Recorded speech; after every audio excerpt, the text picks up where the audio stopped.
Une jeune dame m'a écrit dernièrement sur TikTok. Elle me dit qu'elle me raconte son histoire. Depuis qu'elle est née, elle n'a jamais ressenti l'amour maternel. Pourtant, elle a grandi avec sa maman. Elle a les frères et sœurs, elle est l'unique fille. Elle s'est toujours rendue compte que l'amour était en faveur de ses frères et non elle. Aujourd'hui, elle est mariée et elle a un enfant. Et lorsqu'il décide de rendre visite à sa maman, c'est-à-dire son mari et sa maman se plaint que non, ils viennent consommer les vivres. Normalement, quand ils viennent là-bas, ils doivent dépenser pour manger, ils doivent manger à leurs propres dépenses et que non, elle ne tolère pas cela. Même quand elle-même, la maman, elle rend visite à ce couple, elle prépare, elle arrive, elle vient avec quelque chose. La fille me fait comprendre qu'en fait, ce qui est étrange, c'est que avant qu'ils n'arrivent chez maman, ils achètent des provisions. Lorsqu'ils sont chez maman, ils font des dépenses, que ce soit en ce qui concerne les vivres ou alors le carburant. Et au-delà de ça, avant de partir, ils donnent naturellement 20 à 25 000 à la maman. Je sais pas, je connais pas la monnaie, je sais pas de quel pays elle m'écrit, mais je suppose du Cameroun. Et c'est qui il donne ça. Et elle précise que son mari n'est qu'un débrouillard. Donc, elle ne sait pas ce que la maman veut. Et elle me demande à moi qu'est-ce que je pense de ça. Qu'est-ce que je peux faire? Comment je peux la conseiller? Naturellement, si quelqu'un t'embête, il ne faut pas rendre visite à la personne, même si c'est ta maman, même si c'est ton parent. Visiblement, si tu veux savoir ce que je pense, ça veut dire que tu sais que je vais être cru. Tu sais que je vais te dire ce que je pense vraiment. Sans langue de bois, vous me connaissez. Sinon, vous ne viendrez pas me poser vos problèmes. Ta maman elle n'est pas digne d'être maman. Elle est irresponsable. Et que Dieu m'en préserve d'être ce genre de mère. Surtout à toi, il faut prier que le Seigneur t'épargne d'être ce genre de maman pour tes enfants. Visiblement ou vraisemblablement, elle ne t'aime pas. Et quand quelqu'un ne t'aime pas, il ne faut pas forcer. Ah, le fait d'aller lui donner tout cet argent que tu donnes ou alors d'aller lui rendre visite tout le temps, ça ne va pas faire qu'elle change ce qu'elle a dans le cœur pour toi, non.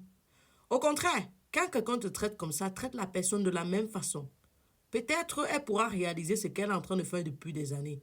Donc il faut la traiter de la même façon qu'elle te traite. Tu ne lui manques pas le respect verbalement, tu l'ignores. Et s'il faille qu'on réfléchisse un peu comme jeune, tu dis que ton mari se débrouille. Mais vous partez rendre visite à votre maman pour quelques jours, vous dépensez sur le carburant, vous dépensez sur la nourriture, vous donnez encore 20 à 25 000 points de brouillard. C'est que vous n'avez pas les plans, hein, vous ne réfléchissez pas. Si vous gardiez les 20 à 20, 25 000 là, vous aurez déjà sûrement un terrain quelque part où tu auras à lancer ton business qui va te permettre demain ou après-demain de devenir femme d'affaires, soutenir ton mari et sortir de la situation de dépendance affective dans laquelle tu te trouves. Ta mère est sortie ce qu'elle est, mais tu ne dois pas servir la même chose à tes parents, à tes enfants. Donc, ça veut dire que tu dois te lever et dire non à la dépendance affective dans ta vie et vivre ta vie. Tu as un mari aujourd'hui qui t'aime. Concentre-toi sur lui et ton enfant, c'est le plus important. Tu laisses ta mère d'où elle est là-bas. Elle va vieillir et elle va réfléchir. Si elle ne vieillit pas, elle ne réfléchit pas. Demain ou après-demain, elle aura sa leçon. Donc, ce que tu me demandes, c'est qu'est-ce que tu dois faire? Ne rends plus visite à ta mère. Point. Prends l'argent là, tu économises ça ailleurs. Ton mari est un débrouillard, donc ça veut dire que vous pouvez vous débrouiller, allez vous débrouiller chez vous. Vous partez d'abord chez elle faire quoi? Vous avez le chez vous, vous laissez, vous partez tout rendre visite à quelqu'un qui ne vous veut pas, qui ne vous accepte pas. Voilà que ça t'affecte mentalement. Tu m'écris parce que ça t'affecte mentalement, parce que tu as bien commencé à l'entendre de ton histoire, que toutes mes vidéos t'interpellent, ça t'aide vraiment à te retrouver lorsque je parle de la santé mentale. C'est pour cela que vous me contactez quand vous m'envoyez les histoires, parce que vous savez que je parle, je dis ce que je pense et je parle dans l'intérêt de la santé. Je ne suis pas en train de donner mon point de vue sur vos vies parce que j'ai vraiment envie, non. C'est parce que je veux préserver la santé mentale. Ma chérie, je vais te parler plus doucement. Tu es maman aujourd'hui. Tu sais l'amour que tu as pour ton enfant. Je suis maman, je sais l'amour que j'ai pour mon enfant. D'où je suis ici, assise, en train de te parler dans cette vidéo. J'aurais échoué ma vie si demain, je dépends de mes enfants. J'aurais tellement échoué ma vie si demain, au lieu que mes enfants soient en train de vivre leur vie de façon épanouie, en train de profiter de leur argent, de leur famille, qu'ils soient en train de me porter comme une charge. D'ailleurs, que le Seigneur m'en préserve. Donc, une maman, quand son enfant vient chez elle, la priorité pour elle, c'est de remplir le ventre de l'enfant. C'est-à-dire, elle veut tellement te nourrir que tu rentres obèse. Quand tu as, surtout quand tu as accouché comme ça, elle veut seulement prendre soin de toi, tout acheter, s'occuper de toi. Une maman qui aime son enfant vraiment, mais quand on dit aimer, qui donnerait sa vie pour son enfant, se soucierait plutôt si c'est que tu t'en sors avec l'enfant là. Elle te dira même plutôt, viens me laisser l'enfant là pour quelques jours, tu peux aussi t'épanouir avec ton mari, tu reviens le chercher. Quand tu vas même dépenser chez elle, elle sera étonnée. Mais parce que là, on parle de ta maman. Sinon, c'est normal que quand tu pars rendre visite à quelqu'un, que tu achètes des provisions. C'est normal que si tu restes chez quelqu'un plus d'une semaine, plus de 2 semaines, que s'il y a une dépense à faire, tu dis, ah non, je prends charge de ça. C'est normal.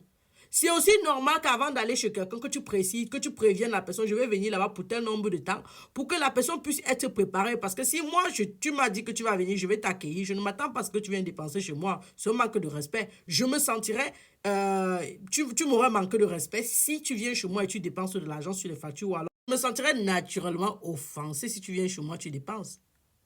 Après, ça peut arriver que vous êtes en train de faire un long voyage parce que c'est ta commande. Tu dis, oh maman, je vais visiter tel endroit. Ou tu dis, oh non, surtout si je mets le carburant parce que c'est moi qui te plonge quand même dans cette dépense. Je vais dire, c'est le savoir-vivre. Il faut apprendre à savoir-vivre. Mais là, on parle ici d'une relation de maman à enfant. Tu n'es pas dépendante d'elle. Tu es venue rendre visite. À moins que peut-être je n'ai pas bien compris ton histoire, tu vis chez elle. Si c'est le cas, il faut que tu te débrouilles à quitter de là. Très vite. Hein? Il faut que tu te débrouilles à sortir de là avec ton mari. Tu peux pas vivre chez ta mère. Mais je crois que j'ai bien compris ton histoire. Tu ne vis pas là-bas, tu pars rendre visite à ta mère. Donc, il faut que tu arrêtes de rendre visite à ta mère. Et pour camoufler cela devant ton mari, il ne faut pas que tu parles mal de ta maman. Jamais de la vie. Ne parle pas mal de ta maman devant ton mari. Parce que demain, c'est ça qui va te faire... C'est ça qui va détruire ton mariage. Quand il va vouloir détruire, il va dire que de toutes les façons, tu ne parles même pas à ta mère. Vous êtes une famille, désolé. Non. Il ne faut pas aller rendre visite à ta maman. Quand il te demande, tu dis que non, chérie, tu sais... je suis occupée, je suis préoccupée, je trouvais les stratégies pour créer un business ou quoi que ce soit. Toi, ça, tu sais dans ta tête pourquoi tu ne rends pas visite à ta maman. Tu parles de ta maman à ton enfant, oui, ta grand-mère existe, tout ça. Si elle appelle, elle t'appelle, ne réponds pas. Réponds-lui avec les messages. Fais à ce qu'elle se sente ignorée. Vue et ignorée. J'ai vu, je sais que tu es là, mais je t'ignore. Quand tu vas finir de faire ça, tu viens d'en parler, tes frères vont t'appeler. Si tu es la cadette, ils vont essayer de t'influencer. Ne cède pas au chantage. Parce que c'est ta santé mentale qui est atteinte depuis. Ça ne les regarde pas. Ils sont fiers d'être privilégiés, mais c'est toi qui souffres. C'est-à-dire, adopte les mesures radicales pour mettre fin à cette gangrène-là. Et c'est de cette façon. Ignore-la rapidement. Très vite.